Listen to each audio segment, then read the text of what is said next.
الزفلة وانا تقبيلين سوفيسونا راديو تلفزيون تقبيليت الساقي ذويلت ثمانية وكذوذ نفقاونا دارسقي الزول رسقي الزول ربح الزول زيدان الزول مراوي تولين الزول زيدان الزول ربح الزول رسقين الزول قبيلين تقبيلين عندما لان دي ثمور ذوق مظال الزول يعقل أرسين ارتيكا Saint-Myrte. Sagui, nous allons traiter d'une nouvelle plutôt qui est alarmante. C'est l'inscription sur la liste grise de l'Algérie au niveau du GAFI. Le GAFI qui est le groupe d'action financière et sur le blanchiment d'argent et le financement du terrorisme. Donc, la première chose à Arsqi, c'est quoi exactement le GAFI? Alors, le GAFI à Guinée, il nous fait en 1989, un SMIC faisait les transactions à Guinée illicites, mafieuses, au niveau du monde de la finance. C'est donc ce qu'on appelle le GAFI, donc c'est le groupe d'action financière, donc qui s'occupe un peu de tout ce qui touche le mouvement de capitaux dans le monde. Et il a deux branches. Et où c'est la lutte contre le blanchiment de capitaux, LBC. Et au Sénégal, c'est depuis septembre, enfin les attentats de World Trade Center, donc de septembre, voilà, le 11 septembre 2001, c'est Guimerné, elle a une branche pour contre le terrorisme, le financement du terrorisme.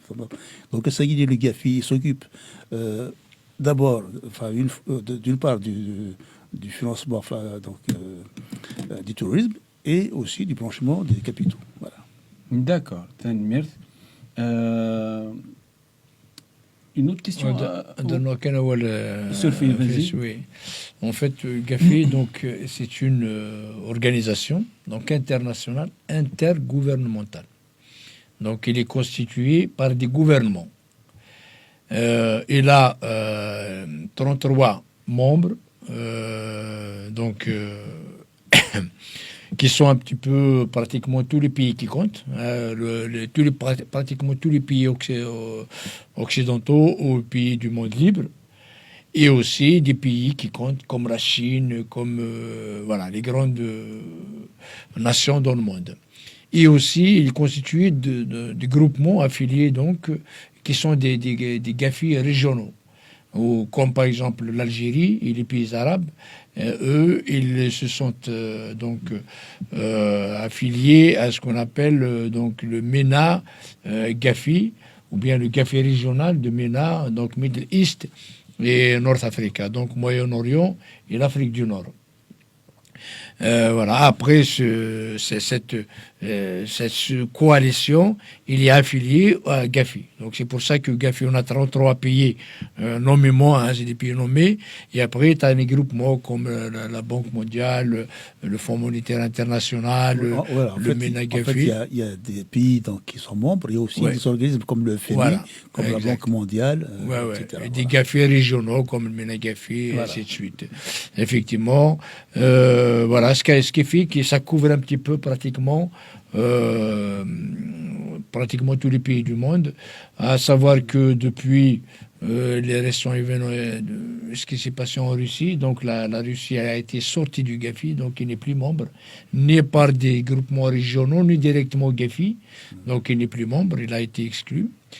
Voilà. Donc aussi donc le MENA, pourquoi, enfin le GAFI, pourquoi il est comme l'a dit Arsqi, pour lutter contre des terrorisme un peu partout dans le monde, surtout depuis 2001. Hein, donc avec ce qui s'est passé aux États-Unis, hein, donc World Trade Center, les tours jumelles, voilà, et aussi pratiquement pour éviter toutes les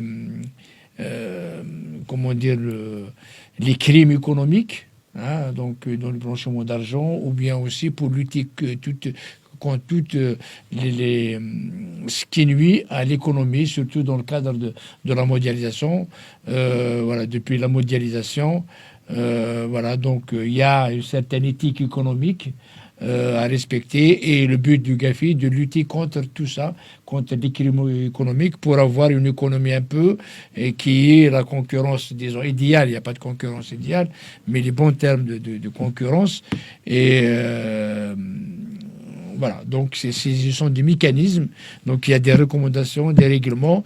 Ils étudient un petit peu. Ils incitent à ce que tout le monde, tous les pays du monde voilà, donc appliquent ces recommandations, appliquent cette éthique économique, voilà, pour avoir un peu une économie équilibrée un peu partout dans le monde. Voilà un petit peu le rôle du GAFI et comment il est organisé.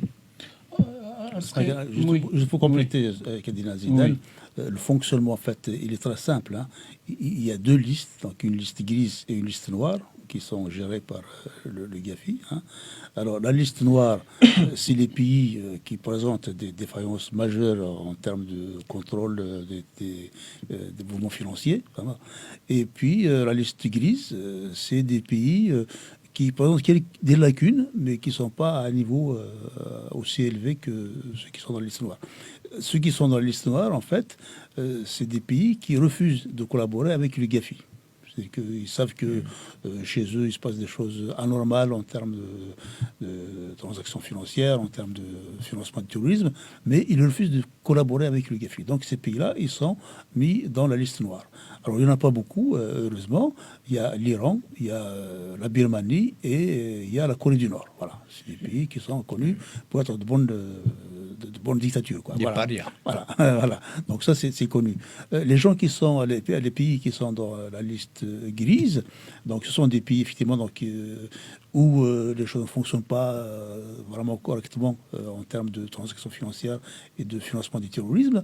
Et ces pays-là, donc, par contre, ils acceptent de collaborer avec le GAFI pour améliorer les choses. Hein.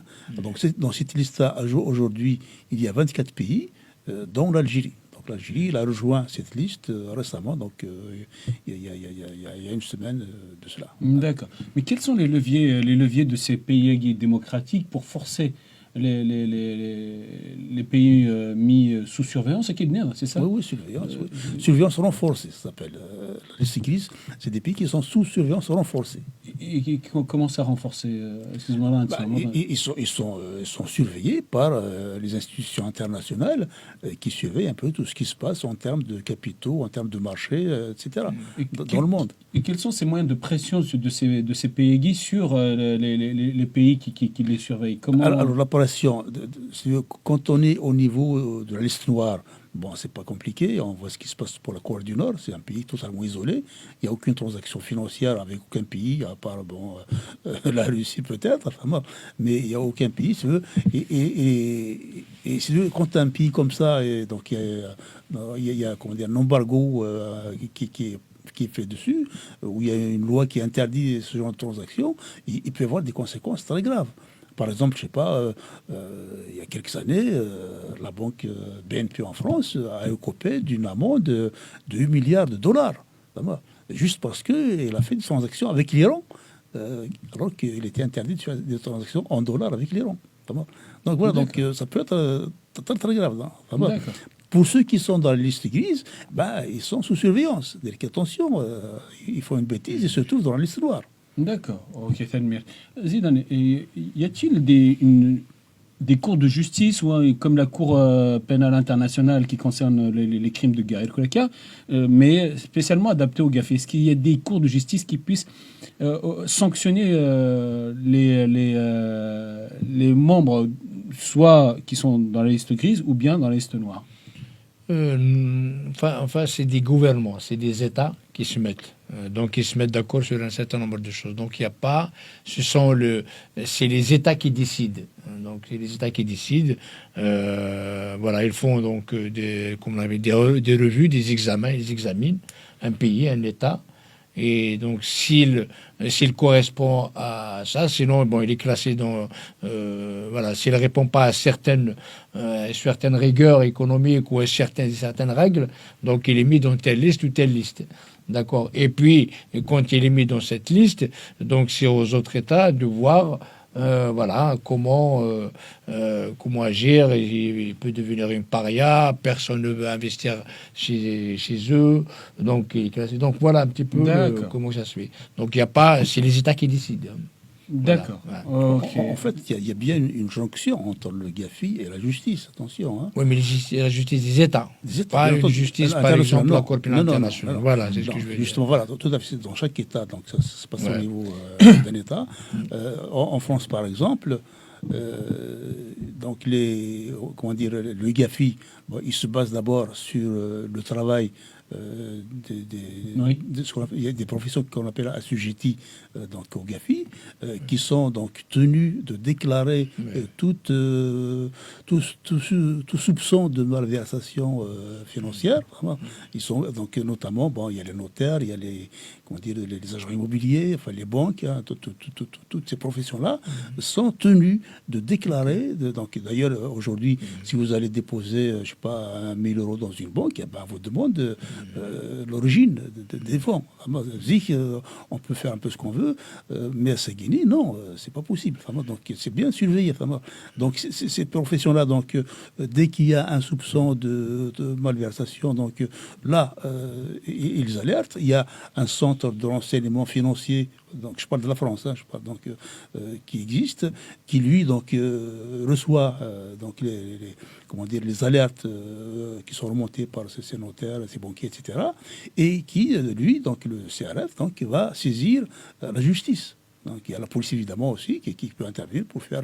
Parle de Tracfin, c'est ça? Tracfin, oui. Donc c'est le système Tracfin en France, donc qui surveille un peu tout ce qui est transactions financières, notamment quand il s'agit de gros montants, etc. Voilà. Donc le GAFI, donc il a des outils donc de surveillance. Donc ce sont les professions donc qui lui remontent ce qu'elle voit sur le terrain. Et ensuite donc et là aussi un moyen d'action, c'est à travers le CRF et donc il saisit la justice. Et ensuite à partir de ce moment-là, donc la justice va intervenir, va condamner, va saisir, etc. D'accord, ok, alors, en ce qui concerne l'Algérie, que signifie cette inscription sur la liste grise? Pourquoi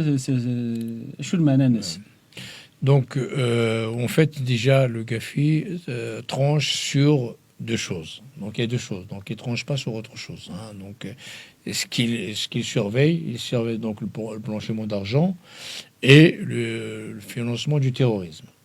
Et donc, le fait que le GAFI met un pays dans cette liste, donc ça veut dire qu'il est accusé de financer le terrorisme et de blanchir de l'argent. Donc, ça veut dire que le pays se trouve déjà... parce que enfin, c'est pas tous les pays qui sont dans la liste grise. Donc il y a une liste très très bon, je pense qu'il y en a 24. Aujourd'hui, il y en a 24 avec l'Algérie. Voilà. Donc on peut après on va donner donc l'émission qu'on va faire, on va donner les pays qui sont en liste. Mais vous avez déjà une idée de sortes de pays qui sont dans ce genre de situation. C'est généralement ces dictatures, c'est des pays autoritaires. Généralement, c'est ça qui sont. Il y a aussi des paradis fiscaux qui ne sont pas des dictatures, mais qui sont des paradis fiscaux. Paradis fiscaux aussi, donc eux qui font, mais probablement eux ils financent pas le terrorisme. Non, donc c'est ça un peu la différence, parce qu'il y a des paradis fiscaux effectivement qui vivent de ça, qui utilisent de ça, et qui ne donnent pas le secret bancaire, des choses comme ce genre de choses. Voilà. Mais donc le fait d'être dans cette liste, c'est grave pour l'Algérie. C'est grave. Donc, ça la touche économiquement. Ça la touche aussi et politiquement, diplomatiquement. Donc, c'est un peu... ça a un pied encore... en fait, c'est comme si tu as un pied dans le noir et tu as un pied dans le gris. Donc, c'est ça que ça veut dire. Tu n'as pas encore les deux pieds dans le noir. C'est-à-dire que tu risques d'être considéré comme un paria. Oui, on en parlera. C'est un début de quelque chose. C'est un début de quelque chose. Mais voilà. D'ailleurs, ça, en fait, en parallèle, donc le 25, ça s'est organisé à Paris, donc la réunion du GAFI. Donc ils ont rajouté l'Algérie avec le Liban et Angola. Donc vous savez déjà c'est le genre de pays qui rentre dans ce genre de truc. Et la Côte d'Ivoire aussi. Hein. Et la Côte d'Ivoire, elle était déjà. Non, ils l'ont ajouté. Rajouté. Ouais, ouais. Et un pays qui est exclu, c'est le Sénégal. Donc le Sénégal, il était déjà dans l'intérieur de la liste grise. Et là maintenant, il est ressorti. Parce que suite aux événements, donc il y a un changement démocratique. D'ailleurs, il faut rappeler que le Sénégal, c'est l'un des pays, les rares pays démocratiques en Afrique. Récemment, il y a quand même je pense que nous n'avons parlé. Hein, donc là, c'est l'élection au Sénégal parce qu'il y a eu une répression, mais finalement, c'est un opposant qui était déjà en prison, qui a été réélu parce qu'il y a eu de vraies élections démocratiques. Voilà. Donc là, les choses s'améliorent. Il est exclu. Donc, ce sera un miracle si l'Algérie un petit peu devienne un pays normal, un État normal, on en reparlera. Mais voilà, je pense que c'est déjà nous, on a toujours dit que l'Algérie c'est un État terroriste, donc pour nous c'est pas un secret. Mais au moins, donc là, ils ont découvert que c'est un pays terroriste. Aussi la corruption, donc c'est pas un secret pour personne. Voilà, donc là c'est un début de quelque chose pour l'Algérie qui va être un peu beaucoup plus sombre qu'il l'est actuellement. D'accord. Oui, tu veux je rajouter quelque chose? Oui. Enfin, il faut dire que le fait que l'Algérie soit mise dans cette liste grise, ça a été fait à la suite d'un travail approfondi. Donc le GAFI a des experts qui ont évalué les institutions bancaires algériennes, tout le transfert de fonds, etc. Qui les a amenés. Donc il y a un rapport qui a été établi à la suite de cela, et puis qui dit que l'Algérie effectivement fait du blanchiment d'argent et puis finance aussi le terrorisme. Ce que l'Algérie a admis, ça c'est très important, il faut bien insister là-dessus. L'Algérie a bien admis que effectivement il y a un problème de blanchiment de capitaux en Algérie et aussi de financement du terrorisme. Donc, l'Algérie a admis comme quoi elle blanchissait, que l'État algérien faisait du blanchissement d'argent, oui, et qu'elle finançait... Du blanchiment. Oui. On parle de blanchiment d'argent, pas de blanchissement. Pardon, blanchiment d'argent, je suis désolé. Oui. Blanchiment d'argent et de financement de terrorisme. Oui, donc l'État lui-même reconnaît ça. Il le reconnaît et c'est la raison qui fait qu'il est seulement sur la liste grise. Hein. Parce que autrement, s'il dit je ne reconnais pas cela, je ne veux pas coopérer avec le GAFI, il se retrouve dans la liste noire. Et à ce moment-là, il y a toutes les conséquences qu'il va vivre un peu comme l'Iran les vit actuellement, comme la Corée du Nord, comme la Birmanie les vit actuellement. D'accord.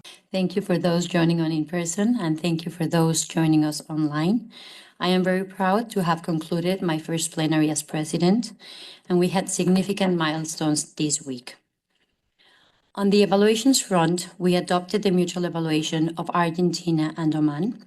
These were joint assessments with the relevant regional bodies in Latin America and in the Middle East, and will be published after they undergo a post-plenary quality and consistency process. I would like to congratulate Argentina and Oman for successfully completing this process. With the approval of these assessments, the FATF concludes the fourth round of assessments.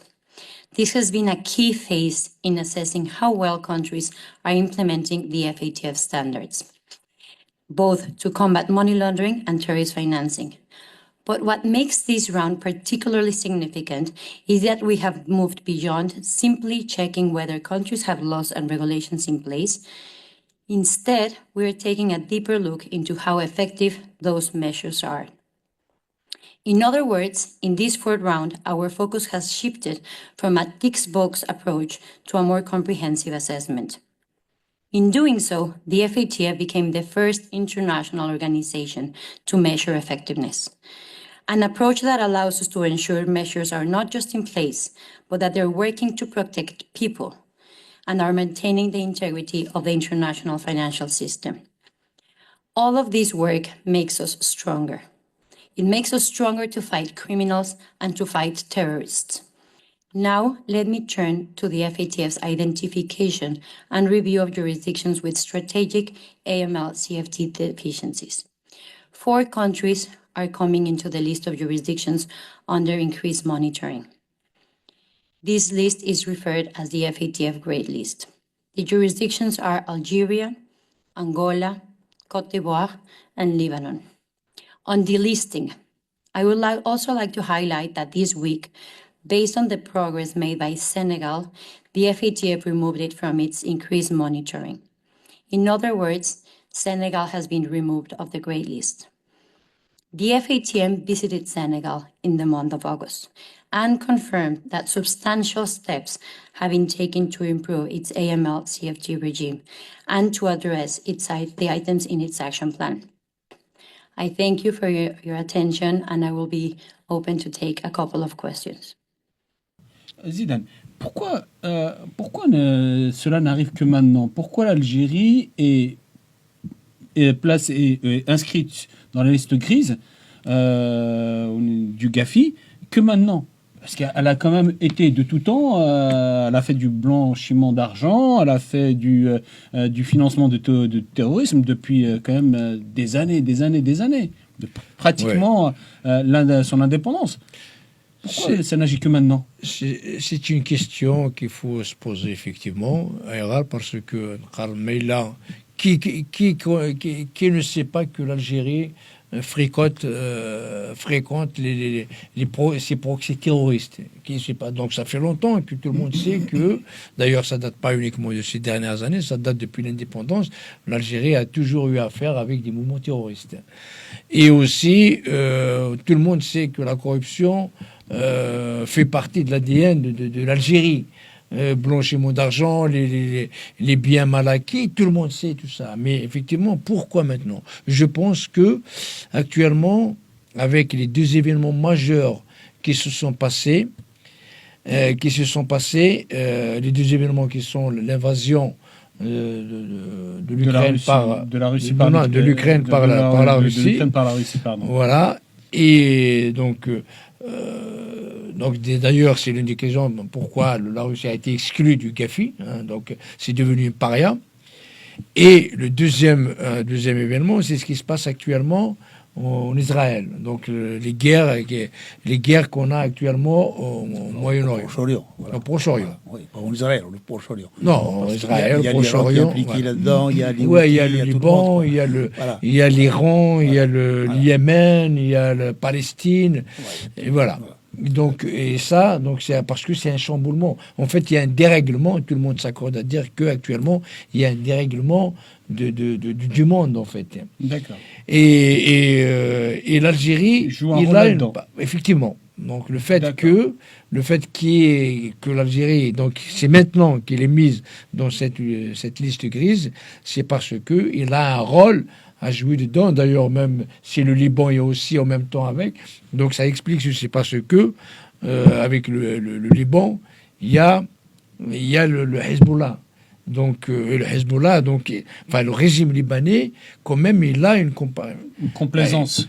Il est forcé parce que le Liban, il est pratiquement... Le Liban, c'est un peu spécial. C'est un peu spécial. Il n'y a pas d'État libanais. Il n'y a pas d'État. Il n'y a pas d'armée libanaise. Non, le Liban, c'est un peu spécial. Effectivement, c'est propice à toutes les malversations. Donc, au Liban, c'est un peu tu fais un peu ce qu'on veut, quoi. Ça, c'est plus un État, en fait. C'est un État. Voilà. Parce qu'il est dépassé par d'autres contraintes qui sont... Et le Parlement, pratiquement, le Parlement libanais, il est contrôlé par le Hezbollah. Oui. Donc, quand un pays, une organisation terroriste comme ça, donc automatiquement, donc il doit être là. Et l'Algérie, il finance le Hamas. Il finance, donc il est partie prenante avec le Hamas. Aussi le Hezbollah, à ton avis? Bah oui, mais il est oui, ça il est en tout cas, il est ami. Maintenant, est-ce qu'il a financé? Mais on sait que il finançait la Palestine, il finançait le Hamas et tout ça. Mais le Hezbollah, il est déjà ami avec l'Iran. Il est déjà, il veut donc remettre la Syrie dans le cercle, normaliser avec la Syrie, et ça parce qu'avec le Hezbollah soutient la Syrie, donc l'Algérie fait partie des gens, enfin des nations, des États qui financent ou qui soutiennent le Hezbollah, Hamas, et encore ce qui se passe au Maroc. Donc le discours qu'a fait, les décisions qu'a prises Macron lors de son voyage au Maroc, quand même il a fait fort, il a réitéré son soutien de la marocanité du Sahara, et en plus il s'est engagé pour défendre donc cette option aux Nations Unies, en Europe, et un peu partout. Donc en fait, et l'Algérie maintenant, c'est la seule. D'ailleurs, le problème qui se pose, c'est que le Polisario actuellement n'est pas encore reconnu comme étant organisation terroriste, mais c'est en cours. Et tout ça, donc, ça joue contre l'Algérie. Enfin, l'Algérie, elle est déjà, et c'est elle même qui s'est un petit peu met un peu de sale drap toute seule. Et aussi ce qui se passe au Sahel. Parce que c'est reconnu, ils ont amené au Wagner, ils soutiennent que les mouvements terroristes, donc le Moujaou, Ansar Din, Akmi, voilà, et sans parlant de l'histoire avec le JA qu'ils ont infiltré, enfin ils ont co-organisé des génocides, des attentats, des machins, des massacres avec. Donc voilà, donc je pense que c'est surtout cette conjoncture actuelle qui fait que, voilà. Comme quoi l'Algérie a ramené Wagner. Oui. Comment elle l'a ramené exactement? J'ai pas compris. Pourquoi tu parles de la relation qu'il y a entre l'Algérie et Wagner? Il a permis le passage des Wagner via l'Algérie. Les Wagner, bon, ils étaient déjà en Centrafrique auparavant, avant de venir au Mali. Oui. Mais l'Algérie, elle a même fait des opérations militaires avec la Russie au moment où l'agression en Ukraine était en cours. Oui. Et effectivement, donc, il a permis aux Wagner de traverser le territoire. Donc, en fait, de s'installer en Mali. Un groupe mercenaire, voire un groupe terroriste. Parce que c'est une terroriste. Les Wagner, c'est pas des personnes ordinaires. Ce sont tous des repris de justice. Des mercenaires, oui. Qui ne sont pas étatiques, c'est une milice qui tuent. Qui sont condamnés, qui ont commis des crimes, il les a libérés, il les a armés pour aller massacrer des gens en Afrique, parce qu'ils étaient aussi en Centrafrique avant de venir.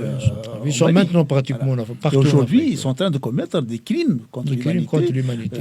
Donc, on peut revenir là sur le sujet, mais effectivement, l'Algérie a bien aidé les Wagner à s'installer en Afrique. Donc l'Algérie est complice de massacres terroristes. Absolument. Nos amis Touaregs, nos frères Touaregs. Sur les Touaregs. Alors tout à l'heure, Zidane parlait de l'Algérie qui est un État terroriste.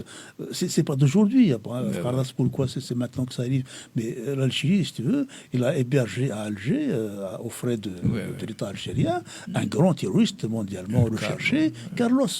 Carlos, bon, maintenant on l'a oublié, parce qu'il est mort, mais c'était le terroriste numéro 1 mondial. Il était recherché par toutes les l'Algérie, il a été toujours mandaté pour négocier avec les organisations terroristes. Par la communauté internationale, depuis tout le temps. Y compris, par exemple, quand il y a eu des otages américains à l'ambassade d'Amérique des États-Unis à Téhéran, dans les années 80, qui a permis la libération des otages, c'était l'Algérie. Il a toujours eu des contacts avec les groupes terroristes. Et d'ailleurs, il ne faut pas oublier aussi... le Mali donc, a dénoncé l'Algérie, a condamné l'Algérie, a accusé l'Algérie de financer le terrorisme donc, au Sahel. Aux Nations Unies, devant l'Assemblée Générale, donc là, il a accusé l'Algérie de financer le terrorisme. Donc en fait, maintenant, cette conjoncture-là, et pourquoi ils financent déjà là-bas? Donc ils ont bien une raison, parce que c'est pour empêcher l'avènement de l'indépendance de l'Azawad. Donc l'Algérie, quand il finance le terrorisme, c'est pour un but. Et par exemple, celui du Sahel, le but, c'est de, justement, d'empêcher l'indépendance de l'Azawad. Qui est un État amazigh. Il y a un État amazigh, donc ils ne veulent pas d'un État amazigh. L'Azawad a proclamé son indépendance il y a quelques années. Ouais, bon, ouais. Donc, il était vraiment en mesure de prendre son indépendance, de se libérer du Mali. Hein. Et c'est tout à fait logique d'ailleurs. Il suffit de voir la carte du Mali pour se rendre compte que l'Azawad au nord n'a rien à voir avec Bamako, qui est tout à fait au sud. Voilà. Et puis, bon, les gens de l'Azawad, des Macéranes, bon, ils n'ont rien à voir avec la culture malienne. Quoi. Bon, Donc l'Algérie, ils ont une identité à part. L'Algérie ne peut pas accepter l'avènement d'un État amazigh en Afrique du Nord. Oui, pendant que elle supporte évidemment la création d'une république arabe sahraoui démocratique. Voilà, bon. Donc elle préfère soutenir une population en création qui n'est pas vraiment une population, non, c'est une idéologie. Une seule fille. Non. Il y a une population sahraoui qui a toujours existé, qui a toujours vécu mais les Berbères, ce pays-là. Voilà. Ils sont berbères un peu comme... Voilà. Bon, sauf que quand les Espagnols ont libéré, sont partis en fait. Bon, à un moment donné, les Espagnols ont dit, bon, maintenant on fout le camp du Sahara occidental parce que ça ne les intéressait plus. Bon, malheureusement, ils sont toujours à ce time-là. Bon, mais enfin, donc c'est à ce moment-là que l'Algérie a vu une opportunité d'avoir un accès sur la mer, etc. Et puis d'avoir un État qu'elle va contrôler, voilà. Donc, elle voulait instaurer là-dedans une république arabe. Alors ça, c'est très grave parce que ça rentre un peu dans l'idéologie arabo-musulmane de l'Algérie. On veut étendre le monde arabe, la Oumma islamia, enfin, pour que depuis Bagdad jusqu'à l'Atlantique, il y ait des États arabes. Enfin, et donc, il voulait absolument une république arabe sur l'océan Atlantique. Donc, en Algérie, c'est pas un État qui contrôle le pays, mais c'est une idéologie qui contrôle le pays. Absolument. D'après ce que j'ai compris. Parce qu'ils ne veulent pas l'idéologie arabo-islamiste. Oui. C'est une idéologie qui vient de 6000 km de chez nous. Oui. Et qui contrôle l'Algérie, qui veut essayer de créer un État arabe tout en s'opposant à la création d'un État amazigh. C'est un instrument pour eux. C'est une idéologie arabo-musulmane et c'est un instrument. Parce qu'avec cela, bon, ils ont donc tiré les gens, voilà, on est musulmans, voilà, allez-y à la mosquée, puis vous occupez pas d'autre chose. Et puis on est arabe, bon, parce que, bon, Jamal Abdel Nasser, il n'est pas loin, etc. Donc, ils ont toujours besoin de s'allier aux Arabes. Bon, sauf que, en vérité, quand on connaît ces gens-là, hein, parce qu'on les connaît aussi, ces gens-là, hein, il n'y a pas plus occidentalisé que ces gens-là. C'est des personnes qui vivent chez eux à l'occidental, qui se foutent totalement de tout ce qui est musulman, enfin, et tous les gens, les Boumdiennes et les Chadris, etc., on connaît leur façon de vivre. C'est des gens qui sont accros à l'alcool. Je suis désolé. Oui. Voilà. Donc c'est pas la peine. C'est juste un instrument pour eux, pour endoctriner le peuple, tout simplement. Il n'y a pas que Boumdienne, il n'y a pas que Chadli. Enfin, les autres, je ne connais pas tout le monde. Bon, ceux-là qui aimaient beaucoup. Y compris la drogue maintenant. Illicite. Tu as parlé d'un rapport, Zichnit, c'est ce rapport-là qui fait plus de 300 pages. Absolument, c'est quand même un rapport extrêmement épais. On va enlever la couverture pour que ça puisse quand même bien se voir à l'écran. Donc c'est un rapport qui a été produit par le Gafi. Hein. Ça, c'est les Gafi qui l'ont fait. Oui, ça en fait, donc c'est un rapport. En fait, c'est la matière qui a fait que l'Algérie se retrouve dans la liste grise. Voilà. C'est un rapport fait donc sous l'égide du Gafi ou MENA Gafi, hein, le Gafi régional, et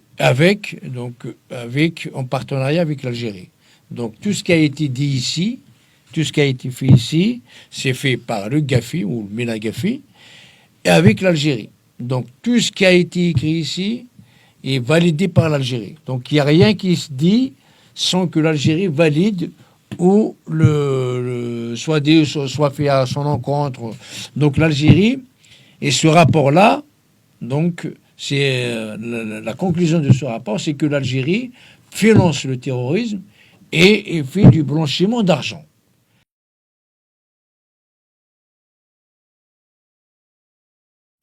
Ça veut dire que avec ce rapport-là, l'Algérie a admis, noir sur blanc, reconnu qu'elle finance du terrorisme et qu'elle blanchit de l'argent. D'accord. Donc c'est ça un petit peu qui est grave. Et en le parcourant, on va voir On va Alors, voir. le titre, juste le titre de, Ouais. de ce rapport Smith. Ça, c'est un livre en anglais, enfin, le rapport, il est en anglais.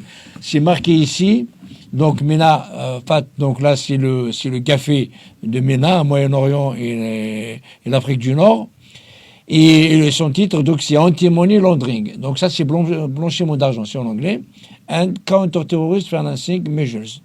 Et donc, en fait, pour lutter contre le blanchiment d'argent et contre le financement du terrorisme. Donc, c'est des mesures, voilà, qu'il faut pour aboutir donc au non-financement du terrorisme. Donc, et à la il y lutte a contre le marqué, blanchiment. donc c'est ce rapport qui appartient bien au cas algérien, parce qu'il y a marqué The People's Voilà. Democratic Et ça, c'est Republic très, of voilà. Algeria. Et en plus, il écrit ici Et Mutual Evaluation. Evaluation Report. Ça veut dire, D'accord. Mutual, ça veut dire c'est fait avec la Ensemble. GAFI et l'Algérie.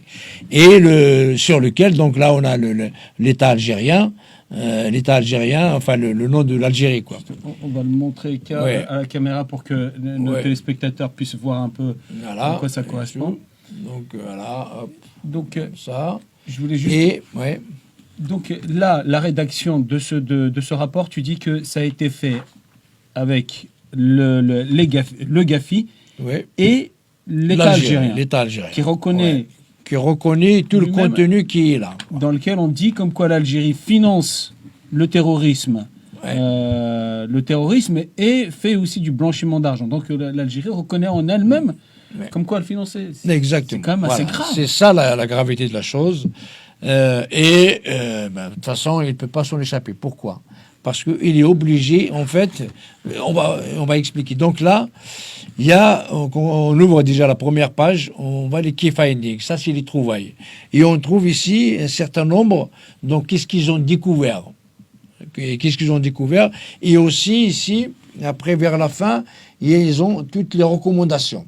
Hein, donc les recommandations qu'il faut faire, il y en a à peu près...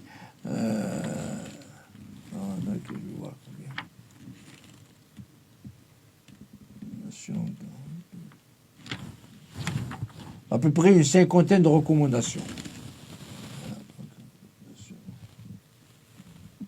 50 Non, à peu près. à peu près une soixantaine de recommandations. D'accord. Voilà, ça c'est ce qu'ils appellent les mesures. Les mesures. Et moi j'ai participé à l'EPR, à l'examen l'EPR de l'Algérie, donc à Genève. Et ça, quand j'ai lu ça, en fait, c'est l'idée qui m'est venue quand on a fait l'EPR. Et ils ont dit que ce jour-là, c'est le ministère de la Justice, il a dit que nous sommes pour la démocratie, nous sommes pour la liberté d'expression, nous sommes pour ceci, ils sont pour tout. En fait, c'est quand on les entend parler, on dirait que c'est des anges. Mais en fait, pratiquement, c'est les diables. Donc en théorie, c'est des anges, mais en pratique, c'est des diables. Et on retrouve exactement ici.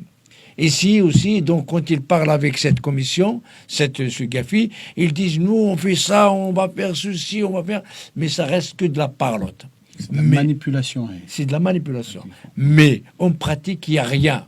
Même, ils ont reconnu ici que donc le rapport, l'Algérie elle-même, donc c'est ça le truc, et c'est ça qui est étrange, c'est qu'eux-mêmes, ils reconnaissent qu'ils n'ont pas la volonté de lutter contre le blanchiment d'argent. Voilà, le blanchiment d'argent et de lutter contre le financement. Donc, en fait... Non, c'est pas ils sont obligés.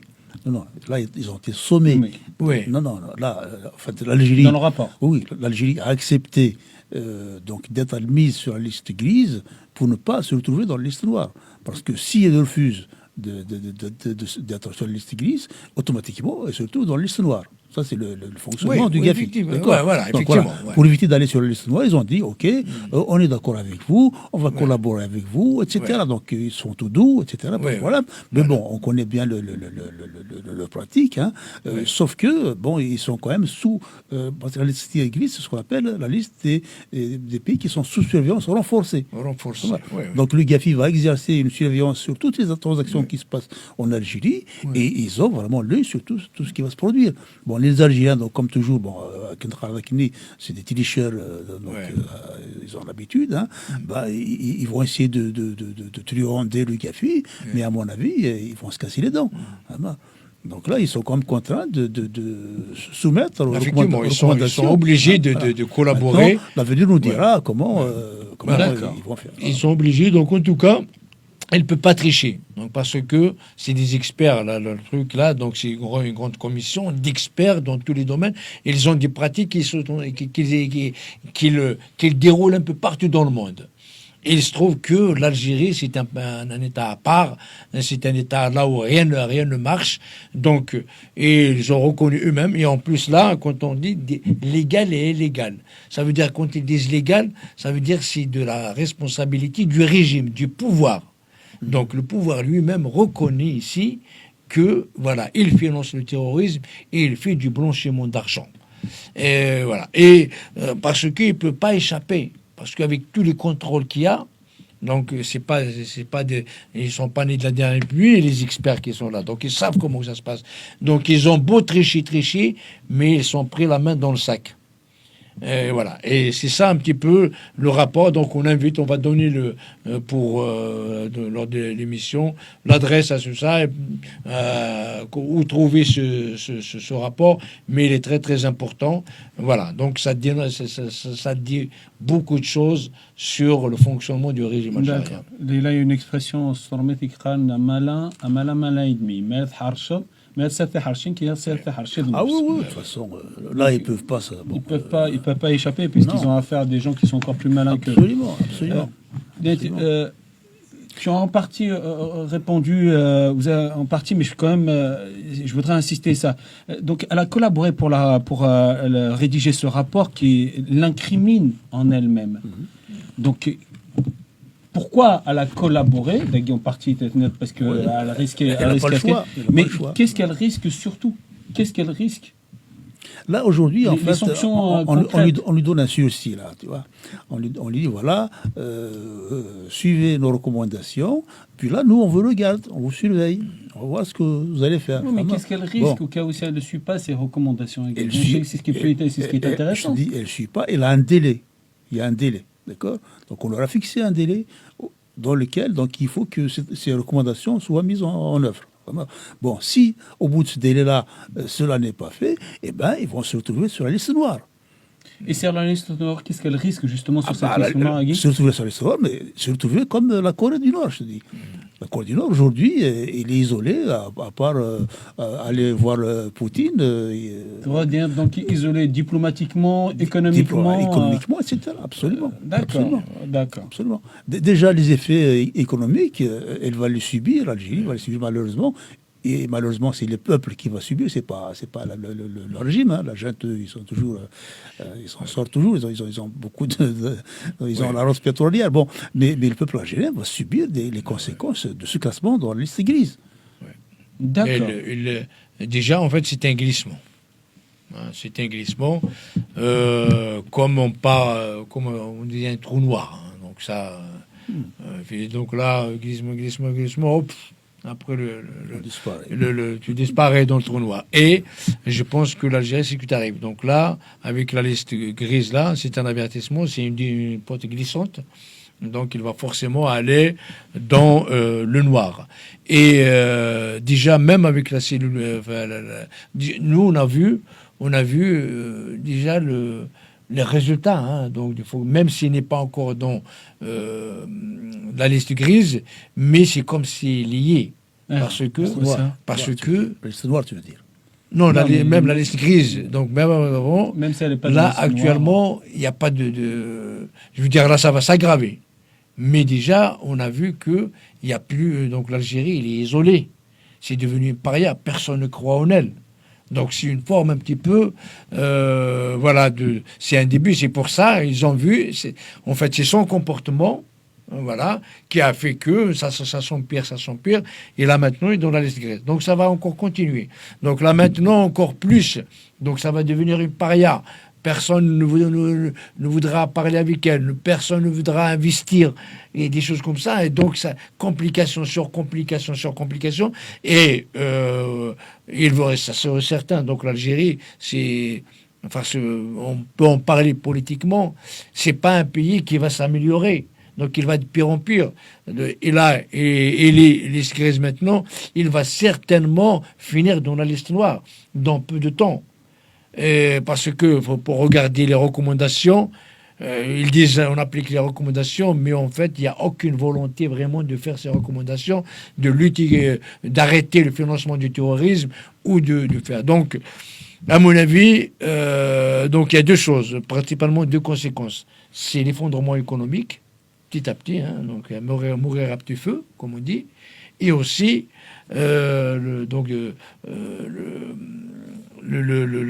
devenir un paria politique. Personne n'en veut de toi, comme la Corée du Nord. D'ailleurs, on commence déjà à appeler l'Algérie comme étant la Corée de l'Afrique du Nord. Ouais. Voilà, donc beaucoup de gens disent... Personnellement, évidemment, je ne souhaite pas que les choses s'aggravent pour le peuple algérien et pour le peuple kabyle. Personne ne le souhaite. Par contre, on peut qu'être pessimiste par rapport à l'évolution de l'Algérie dans le bon sens. Ça, c'est clair que, bon, quand on regarde en arrière depuis 62, toutes les parties, tout ce qu'ils ont fait, bon, et puis les gens qui sont aujourd'hui au pouvoir en Algérie, il n'est pas permis de penser qu'ils vont aller dans le sens de l'amélioration. Parce que c'est marqué dans son ADN, ce pouvoir du régime ne se nourrit que de ce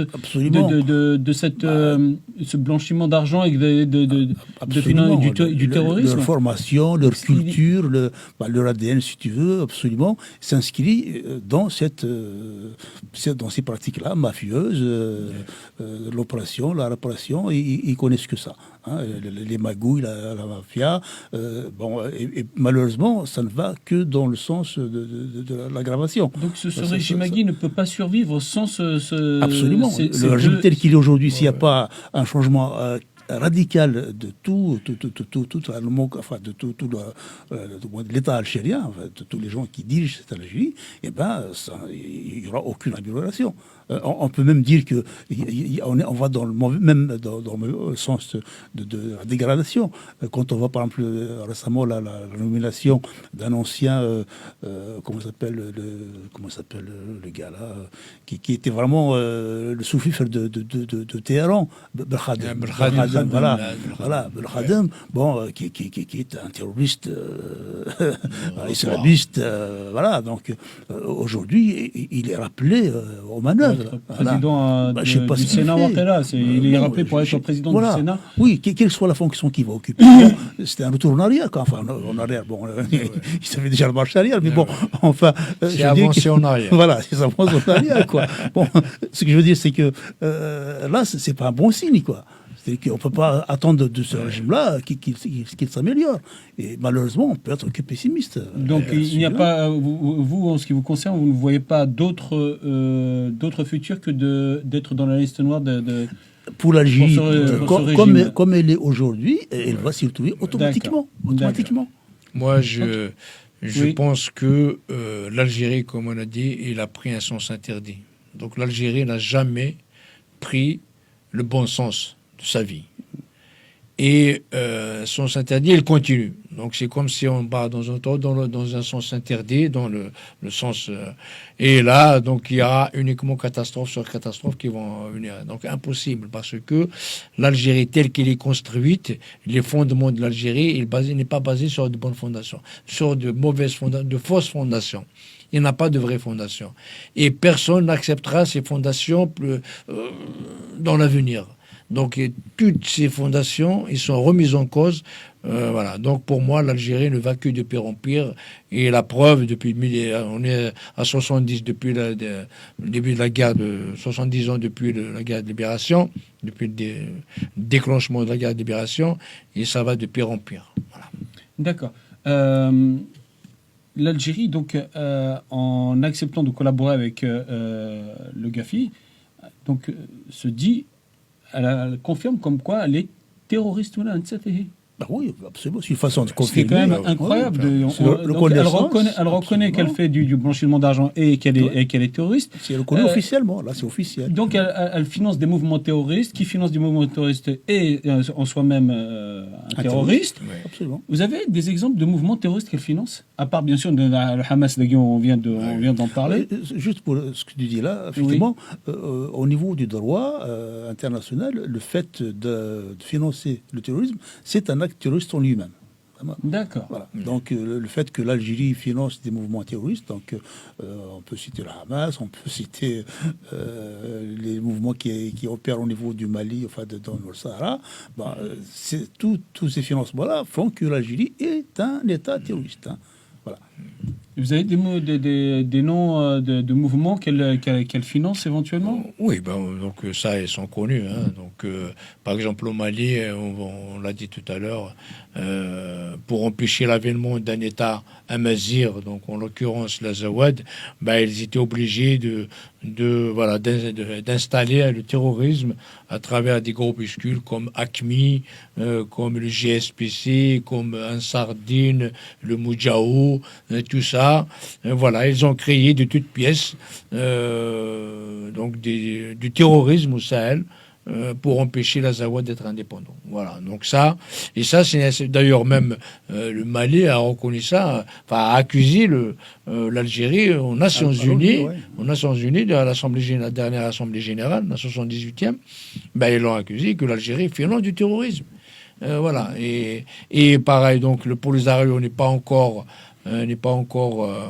classé terroriste, mais à mon avis, ça va pas tarder à venir. Nous en avons déjà parlé plusieurs fois. Et le fait que l'Algérie soutient militairement et financièrement donc le Polisario qui fait des incursions au Maroc, donc il fait des actes donc terroristes, sur les terres marocaines. Et maintenant avec le développement de la situation, avec la reconnaissance pratiquement du monde occidentale de la marocanité du Sahara. Donc là, dans peu de temps, on va... Y compris les pays arabes, y compris les pays arabes. L'Arabie Saoudite, voilà. soutiennent... Et en fait, maintenant, il n'y a que peu de pays, d'ailleurs ceux qui ont reconnu le Polisario, pratiquement ils sont désistés. Je retiens plus combien de nombre il reste, mais donc voilà, ça a comme un pot de chagrin, ça s'effondre. On est passé d'une 33 qui le reconnaissaient au niveau mondial à une dizaine maintenant qui le reconnaissent. Voilà, je retiens pas le truc. C'est à peu près. En tout cas, voilà. Donc c'est maintenant l'Algérie, il sait que son fonds de commerce qui est le Polisario, ça y est, c'est volatilisé. Voilà. Bien, d'accord. Ça, et en plus, donc ça c'est un truc majeur parce que le Maroc, c'est l'allié du monde occidental. Voilà. Et ce qui se passait aussi, ce qui se passe au Gaza, parce qu'il ne faut pas Hezbollah, Hamas, parce que publiquement, d'ailleurs, ils l'ont jamais caché. Il a financé le Hamas, il a essayé de résoudre le problème entre les différentes factions du Palestine, le djihad islamique, les ceci, cela. Et il a mis avec l'Iran qui finance bien sûr le Hezbollah. Il a mis donc l'Algérie, par ricochet, a mis avec le Hezbollah parce qu'il a essayé de remettre Bachar al-Assad dans normaliser après les tueries, les machins. Il n'y a que l'Algérie qui est intéressée par ça. Il voulait faire ça. Donc, en gros, et en plus, avec toutes les instabilités qu'il essaie de créer avec l'Espagne, avec la France, avec tout le monde, en fait, quoi. Et donc, voilà. Donc, l'Algérie a confirmé, c'est confirmé. Nous, on le savait. Donc, et en plus, il ne faut pas oublier ce qu'ils ont fait en Kabylie. Parce que là, nous sommes les premiers concernés. Nous sommes victimes du terrorisme d'État de l'Algérie. Oui, et donc, tous les génocides, parce que ce génocide, ce qui s'est passé en 63, ce qui s'est passé en avril 80, ce qui s'est passé en 2001, ce qui s'est passé l'été noir là en 2021, Ce qui se passe à Kitty, là, maintenant, ils ont dit, ils crament toutes les forêts de la Kabylie. Combien de morts, combien, tous les Kabylies sont considérés comme des terroristes. Donc, tout ça. Voilà, donc la communauté internationale a fini par nous donner, enfin, le temps a fini par nous donner raison. Donc maintenant, l'Algérie est reconnue en tant qu'État terroriste. Et ce qui est incroyable, justement, c'est qu'au jour d'aujourd'hui, grâce à la communauté internationale, l'Algérie, qui avait défini la Kabylie, qui l'avait classée en tant que terroriste, pays terroriste, les Kabyles pratiquement entièrement en tant que des terroristes d'Erveraven, aujourd'hui se retrouve elle-même accusée par la communauté internationale en tant que terroriste. Donc, ce qui fait que l'Algérie, qui disait que les autres, que les Kabyles sont des terroristes, se retrouve elle-même accusée par la communauté internationale de terroriste, alors que Nkuni, les indépendantistes kabyles, personne dans le monde n'a reconnu cette accusation. Absolument, cette absolument. accusation. Ça a été même jeté, enfin, critiqué par toutes les instances internationales, par comment dire, le secrétaire d'État américain, par toutes les ONG de défense des droits de l'homme. Tout le monde a décrié le fameux article 87 bis qui va donc accuser les indépendantistes voilà, des terroristes, toute personne qui est opposante. Évidemment, ils sont un peu en premier plan, mais aussi toute personne qui s'oppose, afin qu'il y ait une idée qui ne va pas dans le sens du régime algérien. Ça c'est clair. Oui, oui. Et justement, là, on a parlé de la liste grise. Il ne faut pas oublier le classement de l'Algérie aussi dans une autre liste qui est grise aussi. C'est très surveillé par le département d'État américain, donc pour violation des droits de l'homme en Kabylie. D'ailleurs, M. Koch, quand ils ont essayé de classer des indépendantistes de terroristes, ils ont essayé de faire véhiculer ça partout dans le monde. Voilà, pour convaincre le monde entier que voilà, la Kabylie, les Kabyles sont des terroristes. Mais heureusement, grâce aussi à la diplomatie de la Kabylie, à tous les efforts, parce que quand même, il y a un travail colossal qui a été fait. Pratiquement toutes les chancelleries occidentales du monde libre ont été informées, voilà, de ce qui se passait en Kabylie. Et donc, il y a eu pas mal de rapports d'Amnesty International, Human Rights Watch, du Parlement européen, du Sénat, des Sénats français, des départements américains, des ligues des droits de l'homme. Il y a eu pas mal donc de dénonciations, et lors de l'examen UPR, donc tout le monde, tous les pratiquement pays démocratiques, et ils ont condamné l'Algérie, et aussi ils ont demandé à revoir l'article 87 bis qui est pratiquement classe tout Kabyle susceptible de devenir terroriste, hein. Donc on est comme voilà, sur une ligne, quoi. Donc Kabyle a 87 bis. Donc voilà ce qui s'est passé. Malheureusement, bon, le monde entier ne les a pas écoutés. Et nous, donc nous avons aussi, nous ne sommes pas restés les bras croisés. Donc nous avons défendu la Kabylie partout dans le monde, à l'ONU. Et là maintenant, c'est l'arroseur arrosé. C'est la communauté internationale maintenant qui nous a écoutés et qui a classé donc l'Algérie comme étant un État terroriste. Et voilà, donc nous avons triomphé, nous avons gagné le combat. Maintenant, quand un voleur te traite de voleur, qui va croire, qui va le croire? Voilà. Donc, qui va croire que la Kabylie, voilà, était terroriste? Personne. Mais maintenant, le monde entier classe l'Algérie comme étant un État terroriste. Et donc, voilà, c'est l'arroseur arrosé.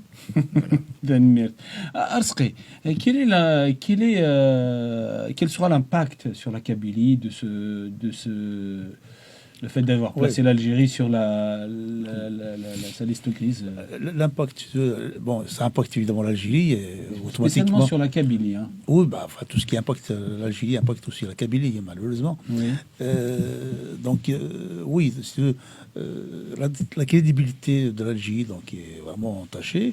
Et là, les investisseurs qui voudraient aller investir en Algérie sont refroidis, quoi. Donc, pas quelqu'un qui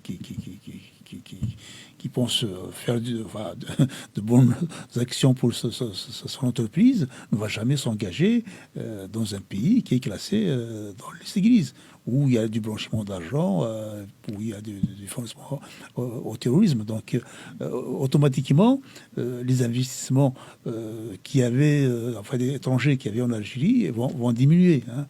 Bon, tu me diras que pour la Kabylie, ça n'aura pas beaucoup d'impact parce qu'effectivement, il n'y a déjà pas d'investissement étranger en Kabylie, même algérien. Tout investissement public et étranger pratiquement réduit à zéro en Kabylie, donc ça c'est clair. Hein. La Kabylie suivie aujourd'hui uniquement du travail de ses enfants et aussi de l'aide qu'apportent ses enfants dans la diaspora. Donc, la Kabylie, elle n'est pas forcément impactée autant que l'Est de l'Algérie, mais il y aura certainement des impacts économiques sur l'Algérie, quoi. Déjà qu'aujourd'hui, le pouvoir d'achat a été laminé par la crise économique, là, les gens vont encore souffrir davantage. Et ça, c'est vraiment dommage. Ça impacte effectivement l'Algérie, ça impacte aussi la Kabylie. Zidane, sur la même question, quel pourrait être l'impact de le fait que l'Algérie soit sur la liste grise, sur la Kabylie? Oui, toujours, donc, tout ce qui touche à l'Algérie touche forcément la Kabylie, parce qu'il est colonisé par l'Algérie, il est dominé par l'Algérie, et voilà. Donc, si maintenant il y a un effondrement économique, donc c'est la suite logique, donc d'une liste grise vers une liste noire. Donc l'une des conséquences directes, c'est l'effondrement économique. Et quand il y a effondrement économique de l'Algérie, comme la Kabylie dépend de l'Algérie, donc il y a forcément effondrement économique en Kabylie. Donc il y a un impact là-dessus, on ne va pas se réjouir. Hein, donc nous sommes tristes pour ce qui est arrivé parce que nos parents, les Kabyles, ils sont touchés. Voilà, donc ça c'est un impact négatif. Maintenant pour l'autre impact, c'est que ça démontre que si on récapitule un petit peu les positions politiques de la Kabylie par rapport, si on les compare par rapport aux positions politiques de l'Algérie, on a vu que la Kabylie, ça fait longtemps, on le dit plusieurs fois, la Kabylie et les positions de la Kabylie sont à 180 degrés, soit de l'opposé de celle algérienne. Je donne un exemple, le fonds de commerce du Polisario, la Kabylie n'en a jamais tenu compte. Il dit non, nous on n'accepte pas. Déjà, on souffre avec des États arabes qui sont là, qui nous ont colonisés, et maintenant on rajoute un autre État arabe, une République arabe. Donc là, pourquoi un peuple berbère devient un peuple arabe, comme la constitution algérienne, c'est une terre arabe. Donc là, maintenant, la Kabylie comprend, donc on comprend le poids de la Kabylie, même s'il est dominé, même s'il est colonisé, même s'il est terrorisé, même s'il y a un climat de peur qui s'installe sur elle, il y a une épée de Damoclès qui s'abat sur elle, nos positions restent cohérentes, restent solides, restent, je veux dire, vraies. Le deuxième fonds de commerce, c'est aussi le Hamas, donc la question palestinienne. Nous ne sommes pas contre les Palestiniens. Nous, les Kabyles, on veut une position juste, une solution juste qui défend, qui sécurise les deux parties. Donc on veut une solution de deux États. Nous ne sommes pas les ennemis des Israéliens, comme nous ne sommes pas les ennemis des Palestiniens. Nous sommes les amis des peuples du monde. Chacun a le droit de vivre comme nous aussi en Kabylie, on revendique On revendique les droits de notre peuple comme on revendique les droits de tous les peuples. Tous les peuples ont droit à vivre comme ils sont, à se déterminer comme ils sont. Donc voilà. Et beaucoup par rapport aussi à ce qui se passe au Sahel. Nous sommes contre l'avènement de Wagner. Nous sommes contre le massacre de nos amis Touaregs. Les Touaregs sont nos frères. Donc l'Algérie fait le contraire. Voilà, donc c'est ce qui démontre que maintenant que la Kabylie n'est pas l'Algérie, l'Algérie n'est pas la Kabylie, et j'espère que le fait que l'Algérie devienne une paria, ça aide, ça va donner beaucoup plus de possibilités à la Kabylie de s'émanciper. Voilà. Donc économiquement, il y a un impact négatif malheureusement, mais politiquement, probablement que les retombées seront meilleures, voilà, sont intéressantes pour la Kabylie de demain. Voilà. D'accord, je pense qu'on peut souhaiter effectivement que ça apporte quelque chose de positif pour la Kabylie, mais bon, je pense que ça sera un vœu pieux, parce que, à mon avis, ça ne va pas changer grand-chose pour la Kabylie. Hein. Bon, sauf que, bon, effectivement, ça nous renforce dans notre position de dire que nous, on est pour la démocratie, on est contre tout ce terrorisme-là, contre toutes les manigances, enfin, tout le trafic financier, etc. Voilà. Donc, de ce côté-là, effectivement, ça nous permet de nous distinguer davantage par rapport au pouvoir algérien et on se conforte effectivement dans notre position de vouloir créer un État démocratique, social, laïque, etc., comme on l'a défini dans la Constitution kabyle. Hein. Mais comme on l'a toujours dit aussi, on a dit la Kabylie, c'est la solution. Si la Kabylie, c'est grâce à la Kabylie que probablement notre région, enfin quand je dis notre région, la région l'Afrique du Nord et le bassin méditerranéen, donc va aider à stabiliser. Donc c'est pour ça que c'est pour ça que je dis que la Kabylie pourra tirer profit de ça, parce que il faut à un moment donné stabiliser, il faut qu'il y ait quelque chose de bien s'installe sur le pourtour méditerranéen. Et le seul peuple qui peut faire ça, nous sommes fiers de le dire, hein, c'est le peuple kabyle. Voilà. Donc si l'Algérie est une paria, la Kabylie, c'est l'ami de toute l'humanité. Il est là pour apporter sa modeste contribution pour le bien-être de l'humanité. D'accord. Ce qui est assez dommage, c'est que aujourd'hui, les Tmourtna, de Gouakherna, on voit les gens brandir des drapeaux palestiniens. Encore une fois, on n'a rien contre les Palestiniens, entre parenthèses, hein, mais Gouakherna Matouad, brandir des drapeaux palestiniens, la police t'aide à tenir le drapeau palestinien, mais quand il s'agit du drapeau Amazigh Karnal Hafs et quand il s'agit du drapeau Aqveiri, Wina, à ce moment-là, t'es condamné à mort, t'es placé en prison et t'es à perpète, quoi. On te donne perpète pour ça. Et c'est plutôt triste. Donc, cela. En même temps, il faut que à quel monstre on a affaire actuellement. Justement, j'espère que toutes ces exactions du régime algérien vont ouvrir les yeux aux Kabyles, qui vont se rendre compte que la Kabylie aujourd'hui se trouve dans un état de colonisation.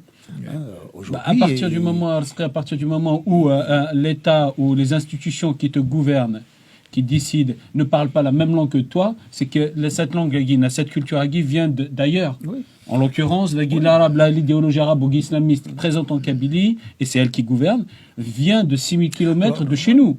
Alors, non seulement, elle ne parle pas, elle n'utilise pas officiellement, la Tamazight est langue officielle en Algérie, hein, mais aucun officiel du régime algérien n'utilise cette langue, même pas le moindre mot.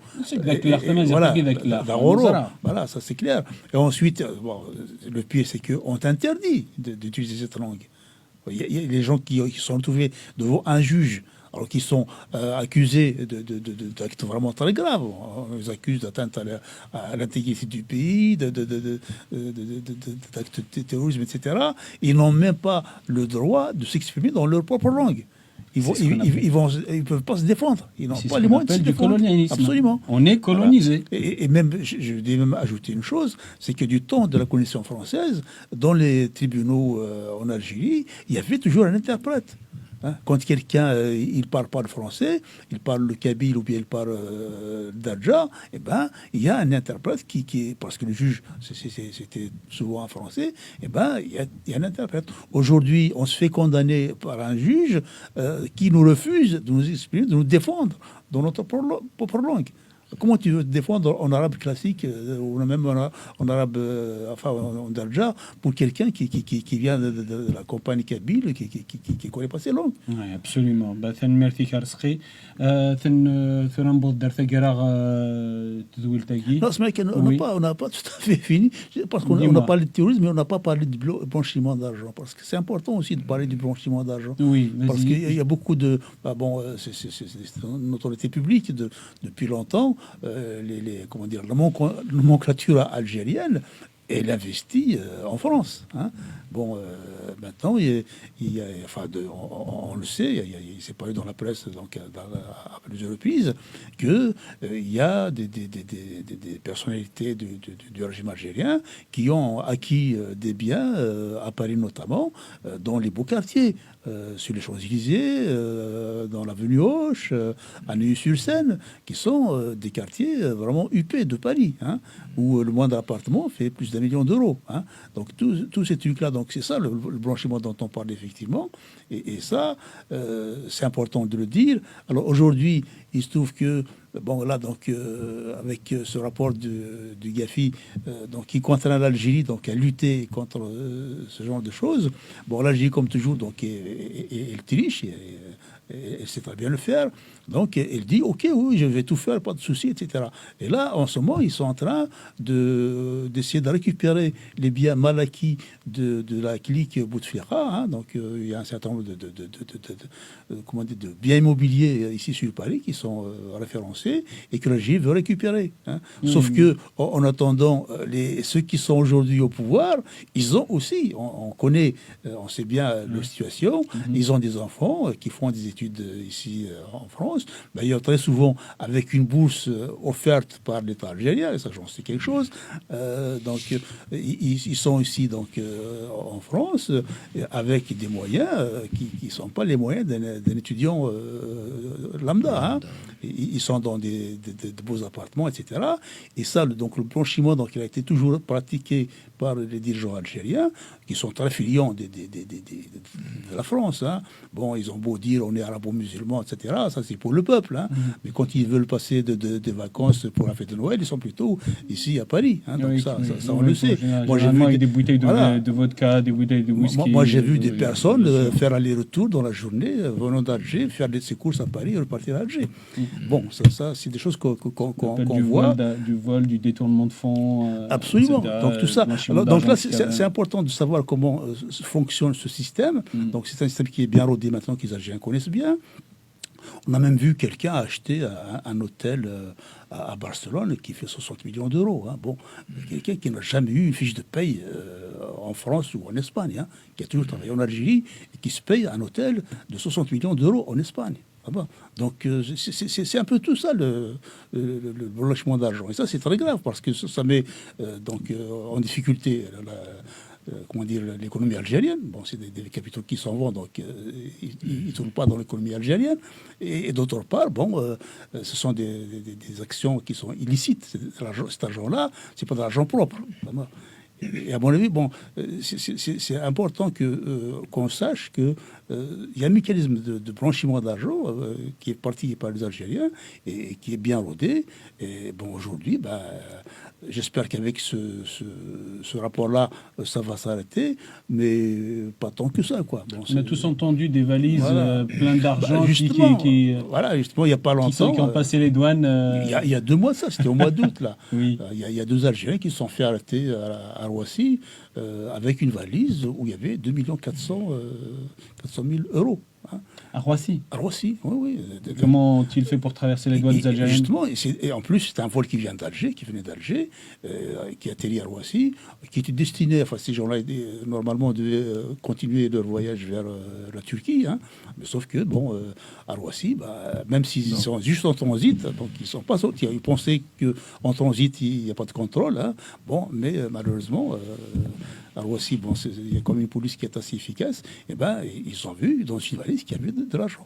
Alors, comment peut-on expliquer que la douane algérienne n'ait rien vu? Voilà, c'est ça les questions qu'il faut se poser. Comment on peut sortir de l'aéroport d'Alger une valise avec 2 400 000 euros et puis la douane n'a rien vu. Ça, c'est l'impossible. S'il n'y a pas de complicité des services algériens, cela ne peut pas se passer. Hein. On sait tous comment ça se passe. Et ça nous retourne aussi, effectivement, comme on dit, l'arrosé, quoi. On fait une chose, mais en fait, ça se retourne contre nous.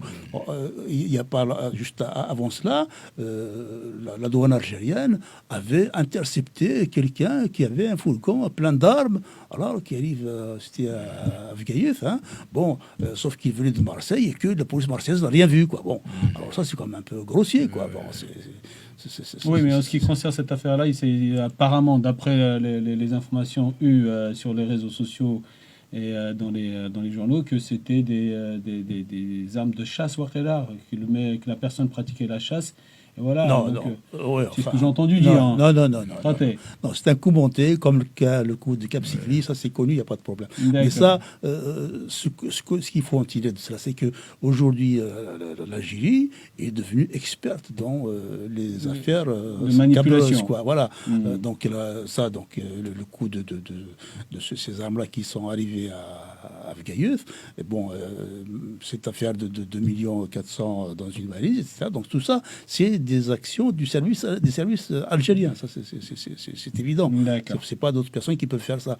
Hein. Il faut aussi dire que les dirigeants algériens se sont illustrés maintenant dans le trafic de drogue. Hein. Oui. Et 701 kilos de cocaïne. Voilà, on sait que le fils de Tebboune, il a été impliqué dans une affaire de trafic de drogue, sauf que, bon, il a été, je crois, inquiété un petit peu par la justice, après il a été libéré, pas de souci, quoi. Bon, son papa, il a des présidents de la République. Voilà. Et puis, il y a quelques mois aussi, il y a le fils de Djubar qui a été arrêté à Marseille, pour le trafic de drogue. Vraiment. Donc maintenant, l'Algérie s'est vraiment mise dans, comment dire, le côté sombre de la chose, quoi. Donc là, il travaille vraiment dans les trucs de mafia, quoi. Bon. Et là, si tu veux, juste pour terminer là-dessus, comment dire, il y a quelques jours encore, donc, les services algériens ont essayé de faire l'enlèvement d'un journaliste qui vit en France, hein, donc Hicham Aboud, voilà. Donc il était en Espagne, donc ils ont profité de l'enlever, mais en ayant recours à des voyous qui sont dans la mafia de la drogue, quoi. Donc voilà, donc ils ont des fréquentations, on va dire, ils sont bien impliqués dans le monde du trafic de drogue. Et ça, c'est pas de bon augure. Donc tout ce qu'on voit ici, enfin, tous les stiglistes, etc., à mon avis, ils s'en foutent un petit peu. Ils vont continuer un peu leur trafic, sachant que de toute façon, eux, ils ne vont pas loin. Enfin, ce qu'ils veulent, c'est le profit immédiat. L'avenir de l'Algérie, ils s'en foutent complètement. Hein, donc, voilà. Et le pire, c'est que c'est ces gens-là qui sont au pouvoir qui vont venir nous donner des leçons à nous de comportement, de nationalisme, d'identité, de ceci, de cela. Alors que eux-mêmes sont totalement perdus, ne savent même pas qui ils sont ou où est-ce qu'ils vont. Oui, c'est un problème de compétence. Ils n'ont aucune compétence. Ils n'ont même pas d'identité. Voilà. Un Algérien qui se réclame arabe, puis qui se soumet au diktat de l'Arabie saoudite, du wahhabisme, qu'est-ce qu'il y a d'Algérien? Je suis désolé. C'est qu'il y a une partie identitaire quelque part, Absolument. Une aliénation assez profonde. Ok. Thanmirth Mqorantihi, Thanmirth Arsqi, Thanmirth Azidan. Voilà, quant à moi, vive Tamour Thaqdairit. Vive la République fédérale de Kabylie. نتميز أتاس أي محفاسير كل قلان ثورة كذي الحبس وزميرات دني يون دني اسمه نسني يون باسكو اطاسي كلان ترى دني يون يعني تسوى تصور بس في هذا الحال دونك اخر كان نكون اسني اخرنا كراون نتميز في اللون. Les détenus à l'occasion du 1er novembre, ils ont libéré quelques détenus d'opinion, mais c'est juste une dizaine, quoi. Alors qu'actuellement, il y a une affaire de 500 prisonniers donc, d'opinion. Hein. Et là, bon, ils ont libéré une dizaine. C'est la poudre aux yeux. Vraiment, donc c'est vraiment ridicule. Oui, peu importe, mais donc nous évidemment, on pense à tous ceux qui sont toujours en prison. Notamment aux condamnés à mort. Il y a des jeunes personnes, des jeunes Kabyles qui sont condamnés à mort. Oui. Non pas parce qu'ils ont fait quelque chose, mais parce qu'ils ont une opinion, une envie d'être Kabyle. On est tous concernés. Les gens qui sont condamnés à mort, c'est comme si nous étions condamnés à mort, parce qu'on partage les mêmes idées et ils n'ont rien commis comme délit. Voilà, donc on est avec eux, effectivement. Donc on pense, bon, même si on ne le dit pas tout le temps, on pense tout le temps à eux. Et franchement, tant que ces personnes-là, notamment ceux qui sont condamnés à mort, ne sont pas sortis de prison, eh ben, nous ne lâcherons jamais ce combat-là, donc de demander leur libération. Et donc on portera leur voix partout où on pourra le faire. Ok.